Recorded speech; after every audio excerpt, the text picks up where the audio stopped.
Hey, what's up, everybody? It's just Charles, and I welcome you guys to another episode of the Dreamerspro Show, where we cover everything from sports, hot topics, classic debates, entertainment, and when we give you guys a fresh perspective on things and how we see them. And today we got a pretty interesting show for you guys that we want to get into, but please make sure you like the video and subscribe to the channel. Now, this particular show here may annoy some people. I don't really think it should. I just think it's just more information for you guys. And, you know, I was just doing some research this morning, and I came across this article that I thought would be interesting to produce. Now, what are the major storylines of this NBA season? There are a few. Obviously, we have Dwyane Wade, who's been really playing at an extremely high level. You have him. You have, of course, the Lakers, who are always going to be a storyline. But one of the biggest storylines, of course, you had the Kyrie Irving and all that stuff.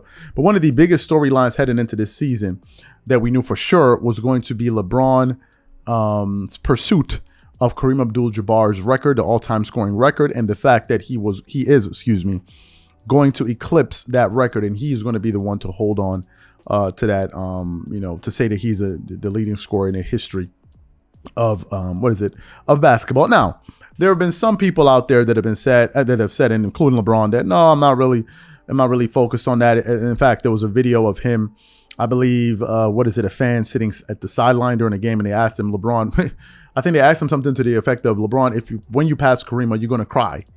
And I think LeBron said something to the effect, I'll cry. If we win?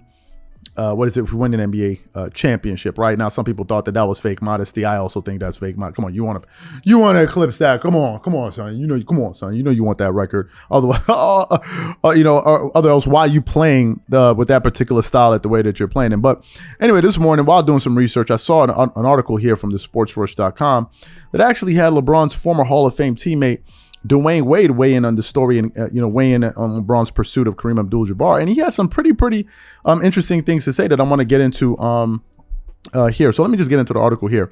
The 2022-2023 season has been pretty horrific for the Los Angeles Lakers, having lost 4 of their last 5 games. LeBron James and the Lakers are currently placed 12th in the Western Conference, holding on to an awful 11-16 record, although they got to win last night, important to say, against the Denver Nuggets. While things have not been looking any great for the LA-based franchise, one of the more highly anticipated moments of their campaign is LeBron James clinching the all-time scoring record. Entering year 20, LeBron was merely 1,325 points away from surpassing Kareem Abdul-Jabbar as the #1 scorer in league history. 27 games into the season, LeBron has scored 530 points. This means that the King is less than 800 points from achieving this historic feat. Dwyane Wade discloses that LeBron wants the scoring record more than the assist record. Recently, Dwyane Wade made an interview appearance on Sports Illustrated. During the must-read Q&A, Bron's longtime teammate spoke about 18-time All-Star and how he always wanted the scoring record more than he wanted the assist record. Apart from answering a very series of questions, the Flash revealed, I can't use the word surprise if I'm going to say LeBron James' name in anything. I think sometimes we're living in the LeBron James era of life, and we haven't had the chance to step back and look at it just yet. And as we step back and look at it, it's going to get even better than it is right now with what he's done. Obviously, what he's done away from the game, definitely what he's done on the court. And so I'm not speaking for him when I say this, but I'll speak as someone who spent a lot of time with him. He's not a selfish individual on a basketball floor, but I feel that if there is one record LeBron wants to walk away with more than the assist record, it would be the scoring record. And it's because of what people say he cannot do, right? And because he's so great at other things, it comes so natural to him. Just the one thing that was not necessarily natural, he has an opportunity to be what we know it's going to take somebody another 40 years before they are able to come close to that, right? So it's amazing. You heard what Dwyane Wade had to say there. He said that the scoring record, it would mean a lot to LeBron to have it. And obviously this is a long time teammate of LeBron who's played with LeBron on more than one team. They played obviously when LeBron was in Miami Heat, and then they also played for that brief period when Dwyane Wade came to play with the Los Angeles Lakers, but then before he ultimately went back to the Miami Heat, where he ultimately retired and he had his farewell season, a pretty magical farewell season and well-deserved farewell season for Dwyane Wade, who absolutely deserved it because he was a hell of a player. One of the top 3 or 4 shooting guards in the history of the sport. But anyway, back to what he had to say here.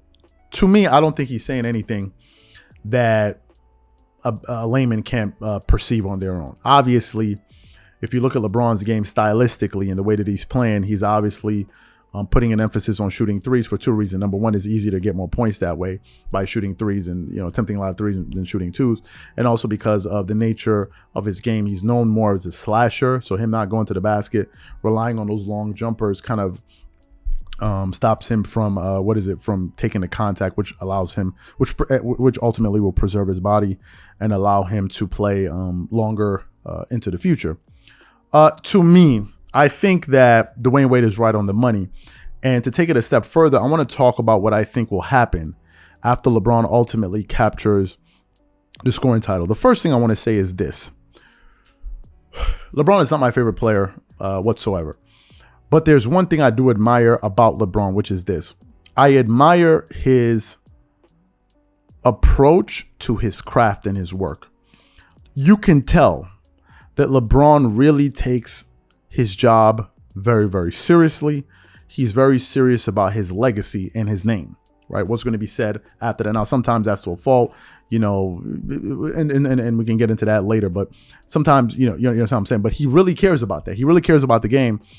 And I don't believe LeBron, obviously, LeBron is not playing for money anymore at this stage in his career. He's made all the money in the world. Obviously, he's going to make more money as he gets older, and maybe he has other things, projects that he wants to work on. So maybe that's why he's also working to make some more money, whatever. But I personally believe that LeBron is playing basketball for the right reasons. And I think what will happen is when LeBron captures that record, I think ultimately what he's after is to be considered the greatest player of all time. And I think that he understands that him capturing this award, this achievement, or him accomplishing this achievement or whatever, or this feat, excuse me, I think he knows that it will give him more arguing fuel, right? And he's going to have people in media that are definitely going to argue on his behalf, like Nick Wright, Chris Broussard, Shannon Sharp, maybe Kendrick Perkins, whoever they are, Jay Williams and others.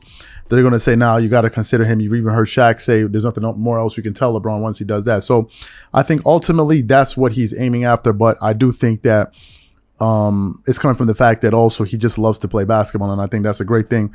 And I think it's a great example given the NBA that we are in right now, where you have so many players missing games left and right. It's quite refreshing to see a player that still actually enjoys playing the sport. So these are my thoughts and opinions on this. What I want to know from you guys, what do you think about what Dwyane Wade had to say, what I had to say, whatever you guys think? Please leave your thoughts and comments in the comment section, and we catch y'all on the next show.